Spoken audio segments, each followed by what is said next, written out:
What are some not fun facts? The legendary science fiction author Isaac Asimov died of AIDS. He caught it through a blood transfusion before they knew to screen for it. Part of his will was that the cause of his death not be revealed for 10 years. He died in 1992, when AIDS was still very much stigmatized. He didn't want his family to have to contend with allegations while they grieved. Asimov was a forward-thinking guy and reasoned that the stigma around AIDS would likely have died down by 2002. He was right. Such a legend. Love his books. Such a shame to lose him. He was my favorite author and laid the foundation for much of the science fiction we see today. The most common last words that are said are something is wrong, or I don't feel right, or oh ho. Before of course collapsing from a heart attack or a stroke or whatever else that takes you out. Yup. Can confirm. Was with my grandma when she died suddenly from a heart attack. 1 minute she seemed fine and we were chatting normally, then she said, oh no, and collapsed on the floor. She pretty much died instantly. I am so sorry, my grandfather went through the very same thing. Said something is wrong and had a massive heart attack. When my ex-GF passed from an overdose she said, is there anything to help me? No good answer to that. Newborn harp seals have 10 days before they are abandoned by their mother. They need to learn how to swim before the ice melts so that they won't drown. I saw a documentary that covered this. It was amazing. Little dude was scared but finally went in the water.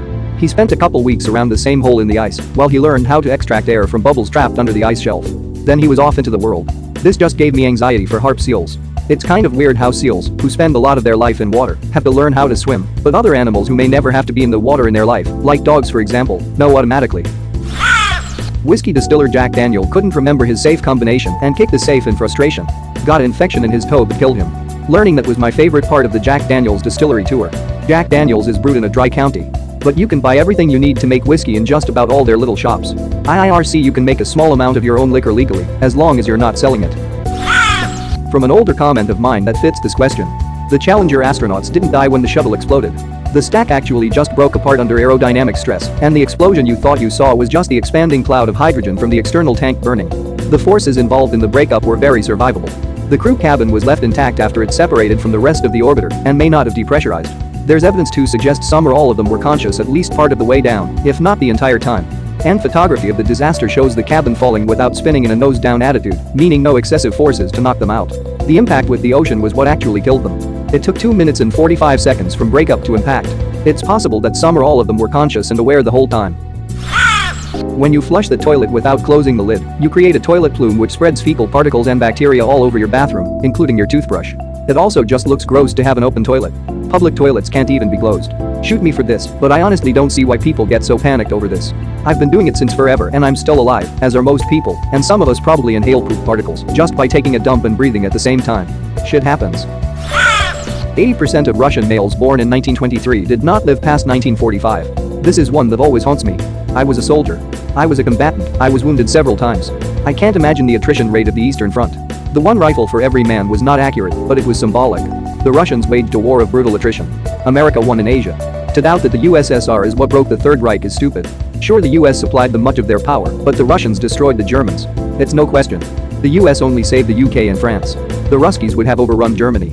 And there was a big reason generals took out American officers to surrender to. The Russians would take retribution, as they had done to the Rusky prisoners. Shoebill mothers will only raise one chick. So when 2 eggs are laid, the mother will leave the nest to let them hatch. When those eggs hatch, one is always aggressive and violent, and the other chick is always the timid and sensitive one.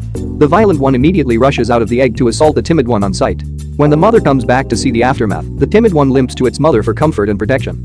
The mother then takes her time beating the timid one to death with her bill until it's nothing but a mangled lump of meat and bones and raises the aggressive chick. I saw this in a Netflix documentary on the animals of Africa. David Attenborough actually had to manifest into corporeal form after the end of that particular scene to console the viewer and remind us that nature can be scary as fuck sometimes. Edit. Words and shit.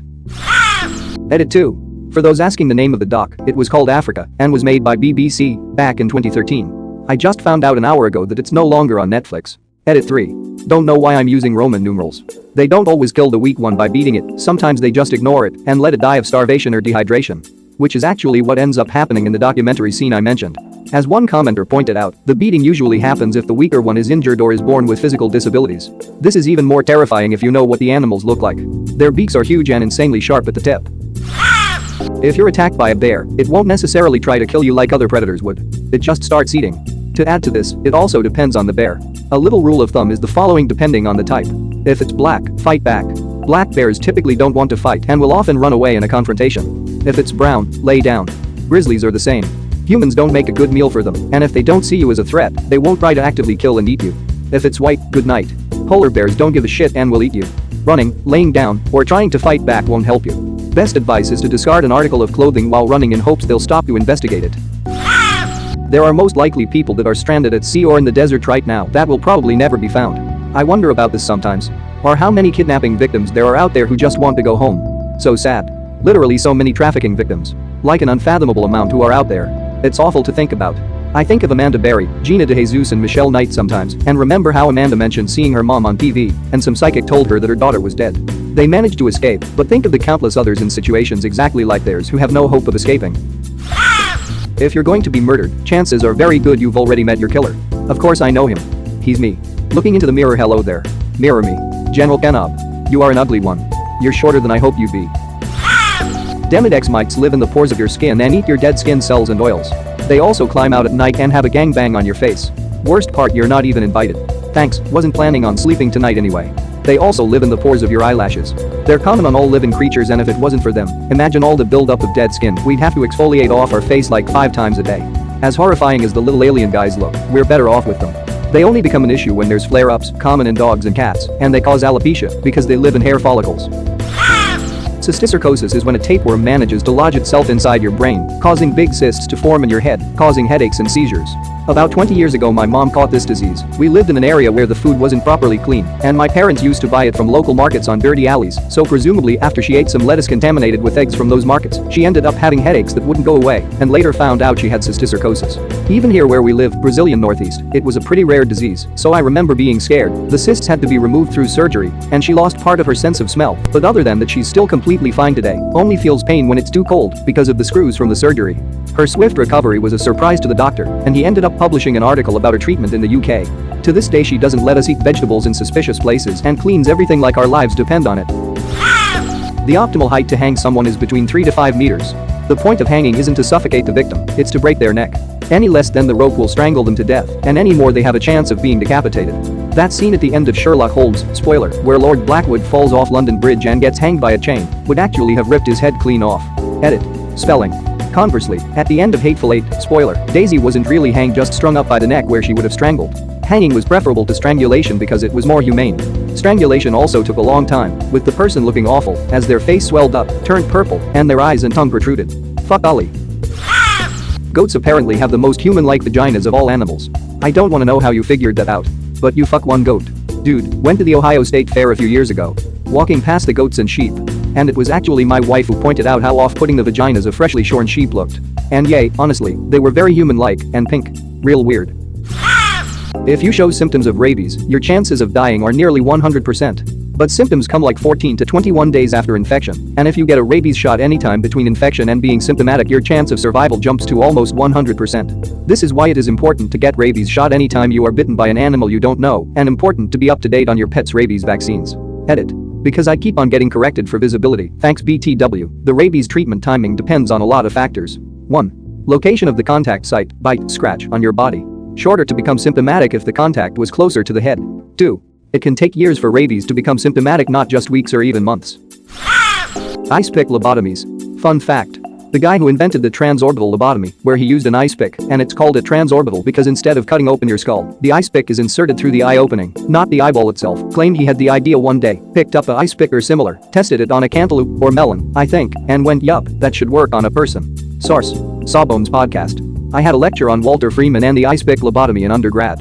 He and many others legitimately believed in its effectiveness to treat a host of psychiatric disorders. Everybody got ice pick lobotomies. Postpartum depression? Lobotomy. Anxiety? Lobotomy. 11-year-old boy who's hyper and probably had ADHD? Yep, you guessed it, lobotomy. It's almost terrifying how borderline barbaric medicine was up until like the 80s. Oh, I have a fun one. When they perform executions by shooting, the reason they have several shooters is so that no one knows who shot the fatal shot. In ancient Rome, a punishment for legionnaires was the decimation, when 1 out of 10 decima soldiers was randomly chosen and would be killed with lances by the 9 others, so they all share the guilt. The show Spartacus did an absolutely gruesome portrayal of this after Marcus Crassus's men fled the battlefield in fear. The Great Molasses Flood, sometimes referred to locally as the Boston Massacre, occurred on January 15, 1919, in the North End neighborhood of Boston, Massachusetts. 21 people drowned in a wave of hot molasses. Horrible event, but I can't help but to laugh at Boston Massacre. I wrote a whole podcast episode on this a while ago. The flood was fucking biblical. Not only did it kill 21 people and countless animals, mostly horses, it obliterated entire buildings and streets. Like, tore buildings off their foundations and ripped them apart. There was a crazy amount of energy within that wave. It reached 15 feet tall and traveled at 35 miles per hour. Edit. For those interested in listening, the podcast is called History Snippets. Banana republics were coined in the book Cabbages and Kings, about small countries based around single exports that were taken advantage of by large corporations. That company taking advantage of them for the book rebranded and is now called Chiquita. Also Standard Fruit, which became Dole. Don't forget Dole and Del Monte. Most giant food companies and agri-business have controversies. Some significantly more than others, like Nestle. Yeah, I fear we often forget to hate huge exploitative corporations that aren't Nestle. Sure, fuck them, but if you avoid them for another food corporation, I'm not just gonna believe the other guys are better. Nestle's behavior grew out of industry practices. The average human asshole can stretch to about 8 inches, and a raccoon can fit into holes around 4 inches in diameter. This means a raccoon can crawl into your ass. 2 preferably, seeing as there's space and all. Well, 3 really. Assuming 8 refers to diameter and the limiting factor is circumference, then you can fit 3. I spent far longer on the math than I really should have. There are more prisons in the United States than there are colleges. And prisons have inmate quotas to meet. The sad part is that it would be cheaper to send someone to college than to prison. I recently had to go to jail for a speeding ticket. I had to pay $8 per day to be there. Given to them via postal money order the day I went. That had nothing to do with the court fees. The food was a solid 5/10. The bunk didn't have any pillows. Clothes were scratchy. The people were super nice though. Hundreds of channels on cable, even had Amazon Prime Video. Overall, 2 stars. What can you expect for $8? How can you go to jail for a speeding ticket? That seems insane that it can escalate to that unless you punch the judge. Do you know what percentage of the total cost of your stay the $8 represented? I heard it can be over $30K per year. Over 300 people are believed to have jumped from the World Trade Center on 9/11s. One of the falling bodies killed a fireman at the scene. On top of that, there are still over 1,000 victims whose remains have not been found. At this rate, they will never be found. It took them 6 years to figure out there were remains of 3 bodies on the roof of a neighboring skyscraper. Seriously? In Australia, there is a plant called the Jimpy Jimpy, otherwise known as the suicide plant. When touched, it delivers multiple stings with a long-lasting neurotoxin that is so painful that people would rather kill themselves than live through a few days of excruciating pain, and then a further several years of lesser pain, or full reoccurrence in the correct conditions. If the tiny hairs that deliver the stings are not removed or are buried, the pain will continue for years. The pain, which has been described as feeling like being doused in hot acid and being electrocuted simultaneously, is so bad that people have been driven mad by it. Horses who have been stung by this plant have literally thrown themselves off cliffs. An ex-serviceman named Cyril Bromley is known to have fallen into one of the plants during World War II. Driven mad by it, he had to be strapped to a bed to prevent himself from committing suicide. Another rather unfortunate officer is known to have shot himself in the head after using one of the plant's leaves as toilet paper. Rather than live with the pain in his rear end, he chose to end his life. As the Wikipedia page says, the fruit is edible to humans if the stinging hairs are removed. I can just imagine how that went down. Hey, you know that plant that causes so much pain for the rest of your life that you want to die? I want to eat some of it. TBH, if I'm on death row, I'd be game for my last meal. Wouldn't kill you though, it would just make your execution a relief. That might be considered a merciful way to kill. In a way, it is a mercy to the psychological terror of death, but obviously a torture to the physical pain of dying. Male octopods have multiple detachable penises. During mating, they simply rip one off and hand it to the female, who then swims away and, quite literally, fucks herself. Here's my dick, go fuck yourself. For a person that's kinda a god-tier insult. I'd rather be castrated than have to deal with your bullshit. Being castrated is not the same as having your dick ripped off. Ripping your own dick off is not the same as having your dick ripped off. A crocodile's stomach can melt down bones due to its powerful gastric juice. So can a human's. So you're telling me I don't need all these pigs? Did you read the one where you give an anonymous tip to the police about a body? They'd come and dig finding nothing. After they leave, dump the body in the fresh hole? Yes, but anyone with half a brain is going to know what's up at the police station, and that place is going to be off limits or under surveillance for a while. The Nobel Peace Prize was only invented by Alfred Nobel to undo the bad PR done after he invented dynamite. He did not want to be remembered for inventing something that killed people, and for the most part, his plan worked. IIRC, he also originally intended it to be a mining tool. Wasn't that for his smokeless gunpowder, or is that still just dynamite? A guy named Nobel died, and in the newspaper they said Nobel was a dick knob, only used his riches for destruction. Fake news back in the days, they got the wrong Nobel. The real Nobel read that and thought to himself, well, I'll prove them all wrong. The New York Giants are one of 5 of the original teams to join the NFL. Of those 5, they are the only franchise still left in existence. Starting in 1925, the Giants got their first championship title in 1927 after their best record yet, 11-1-1. Jumping ahead, but in 1930, they are credited with cementing professional football as superior to college by dominating Notre Dame for a charity game. And in the very same year they won their championship, the New York Giants were defeated by a ragtag Native American football team from the middle of nowhere in Hominy, Oklahoma. That team went by their only moniker known, the Hominy Indians. Today Hominy is a town of 3,300 people. Imagine what sort of speck of dust it was nearly 100 years ago in Oklahoma. Now imagine them beating the NFL champions. I'm still waiting for this Ken Burns style 30 for 30. Thank you very much for watching. Don't forget to subscribe and like this video. Tell me what you dislike or love about this video, so please comment below and hit the bell icon so you're notified anytime a new video is released. This is a WeCrow Media production.